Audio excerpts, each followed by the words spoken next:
Hello,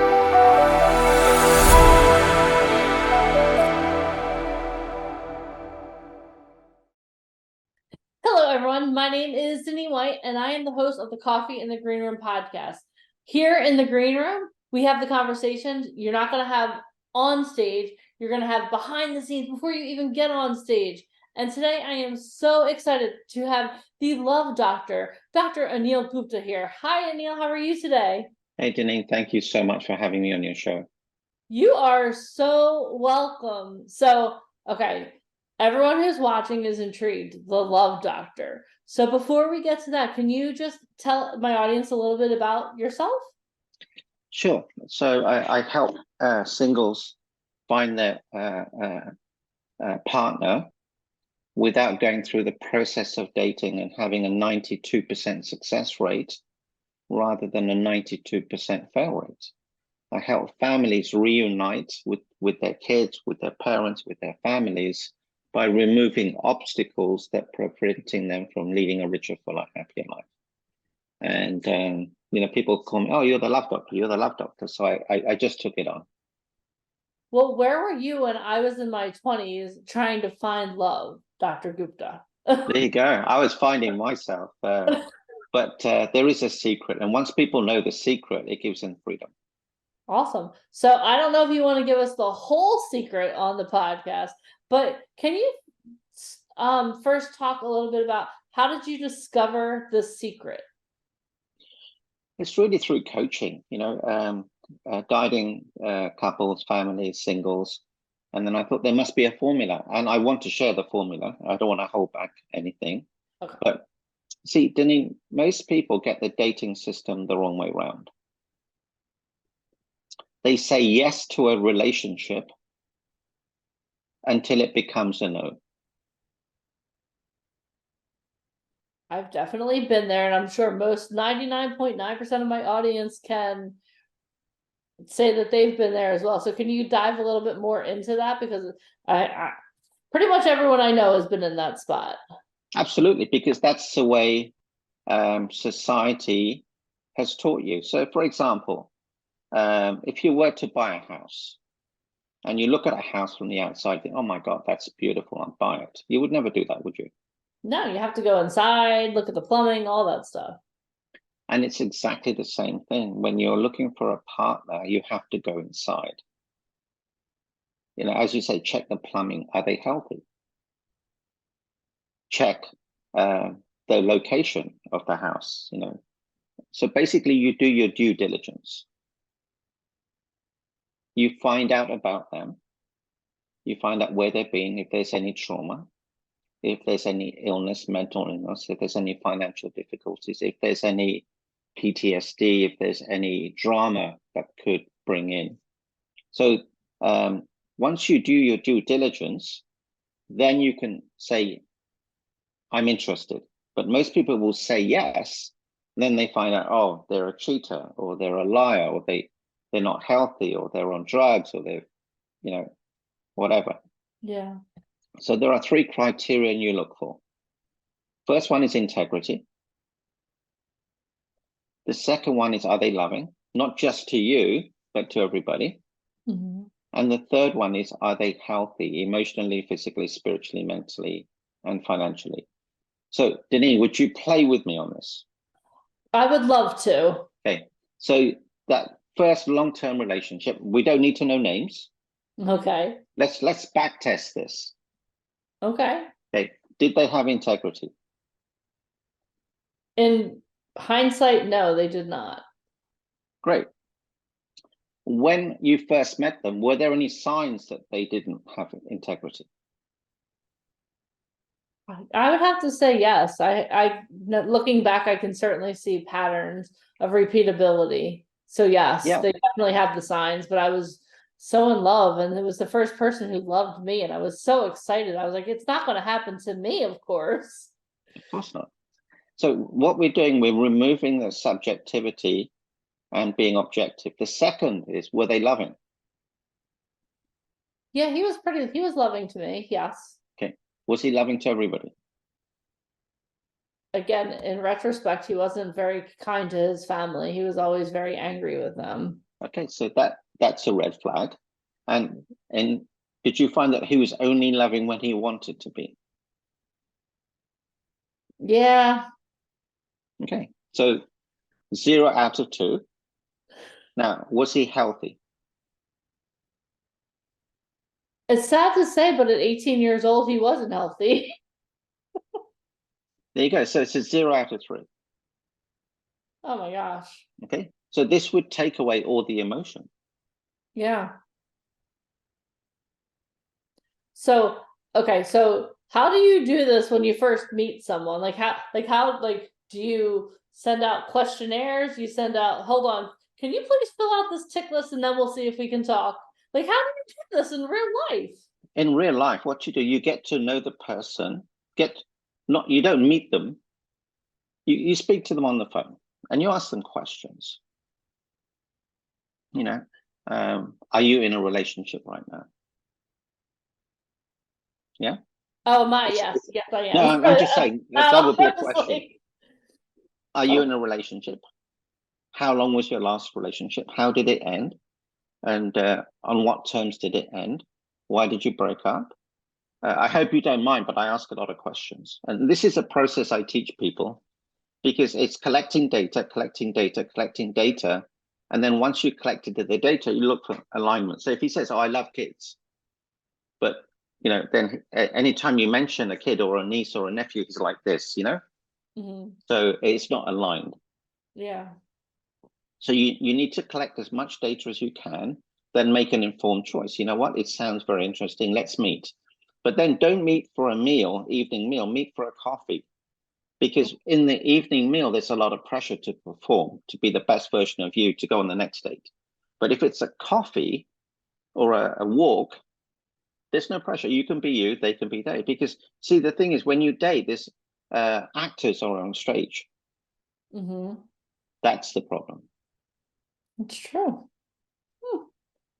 So Okay. this way, most people have 10 relationships before they get married, which is 100% fail rate. And then when they're on the altar, they think, oh, I hope this one works. You can't live on hopium. And then there's a 50 to 60% that will fail. So it's a terrible ratio, but we're never taught the right way to do this. Oh. When my daughter was 14, I asked her about all her friends. Did they have boyfriends, girlfriends? She said, Dad, most of them do. So what happens at the beginning? Oh, Dad, they're lovey-dovey. And then what happens? Oh, Dad, they break up and then they're not so nice to each other. Then they swap partners. I said, honey, how many of those relationships would you have before you're 25, 28? She said, at least 10. And I said, if you've had 10 relationships, what makes the 11th one the one? And she didn't know. But then I showed her the formula. First boyfriend she brought home, I wasn't happy with. And I told her, look, I'm not happy. She said, Dad, why? I said, look, honey, my score is out of 10 and he just doesn't get it. And she said, Dad, what's the score? And I said, look, honey, you better sit down. And she got upset. He's a 12. 12 out of 10. 12 out of 10? Magnificent soul. And they're married, they're happily married, she's pregnant, everything's great. So this takes away all the guesswork. You don't want weak foundations for your house. You don't want surprises. Yeah. Okay. So just because, I mean, I've been out of the dating scene for a while now, thank goodness. But how do you teach people to apply this? Because it seems like if someone called me and was asking me a bunch of questions, I'd be like a little bit overwhelmed. Well, you pre-frame it. Look, I hope you don't mind. I ask a lot of questions, but you don't just dump the questions on. Okay. You play with them. Say, let's say, how long was your last relationship? Make it up. It doesn't matter. A year. Yeah. Okay. You must have enjoyed that. Yeah, it was really cool. Yeah. What was great about him? We had a lot of things in common, so we just enjoyed doing the same things, and we just enjoyed spending time with one another. Wow, that sounds amazing. Okay. End of role play. Asked a few questions, but I was genuinely interested in you. Yeah. So it can't be just boom, boom, boom, boom, boom. You have to step back and get interested in the other person, and then, fine tune it and, get more information. And it's a process. It's not easy, because what happens is, I had a client the other day, and his partner had 0 out of 3. Very smart man, very smart person, but he still wanted to continue the relationship. And I asked him why. He says, I don't want to be alone. So a lot of people are fearful of being alone. Yeah. So I help them remove the fear and give them guidance and hold their hand. So they only need to work with me once to find this beautiful soul, and then they're off to the races. I love that. So let me ask you a question on the flip side. Yeah. How do you become that person who is a 3 out of 3 if maybe you're not a 3 out of 3? Because you have to hold the other person, yourself, to the same standard you're holding the other person. Absolutely. So if say you were selling your house, you'd fix it up before you sold it. Yeah.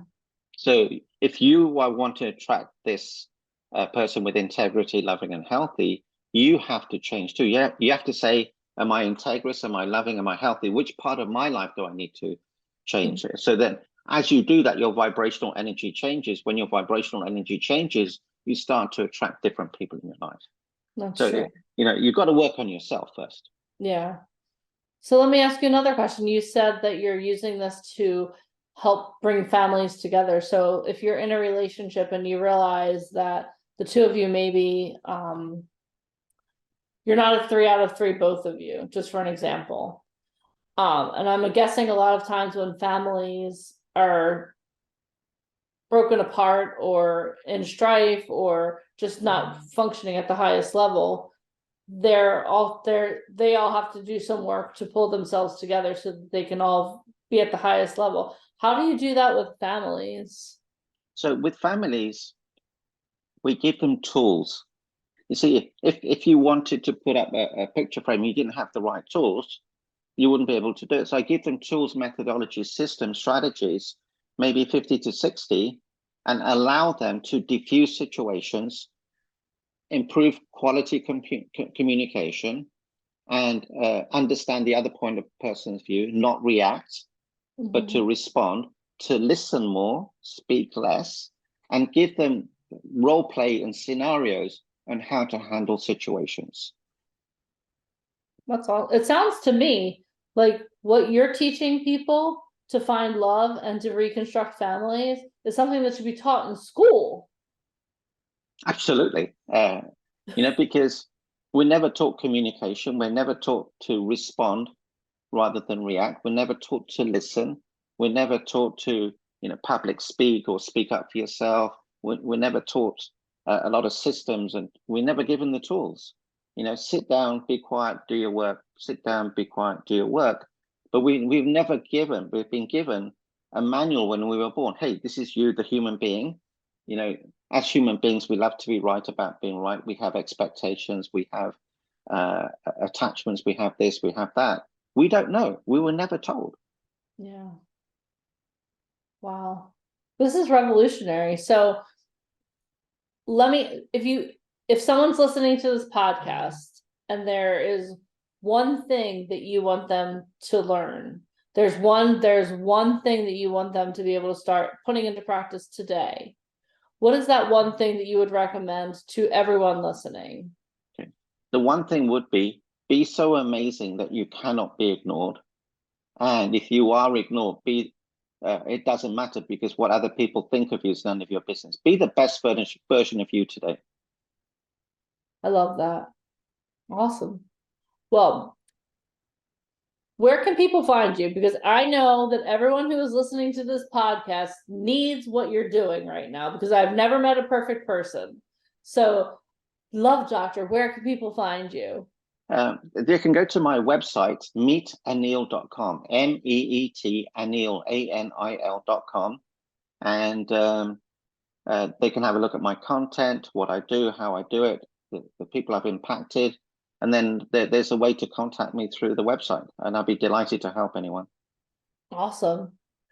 Well, I want to thank you so much. I would love to Thank keep you. talking to you, but I feel like I need to go up level my life so my partner can be like Me too. Me be too. even more excited about being with me. So thank you so much for sharing your wisdom and sharing your time, and thank you for making the world a better place, one relationship at a time. It's really what you're doing is really tremendous, because so many times there the thing I love about what you're doing is it's actionable, because people go through therapy, they do this, they do that, and that's just kind of a cycle. But it sounds like you give people a plan where they can actually accelerate their results. And just if we had more people that were just good humans, the world would be such an amazing place. It's so true. I take people from where they are to where they want to get to. That's all I do. Yeah. And that's awesome. Thank you so much for what you're doing. I really appreciate it. Thank you for taking the time to have me on your show. You're welcome. So, right. anyone listening here on Coffee in the Green Room, make sure you hit subscribe, because you never know who I'm going to interview next in the Green Room. And you want to make sure you are here for all of the amazingness. So, again, subscribe to Coffee in the Green Room, and I will see you on the next episode. And again, Dr. Gupta, thank you so much for being here today. No, thank you. Thank you, Denise. Take care. You too. Bye.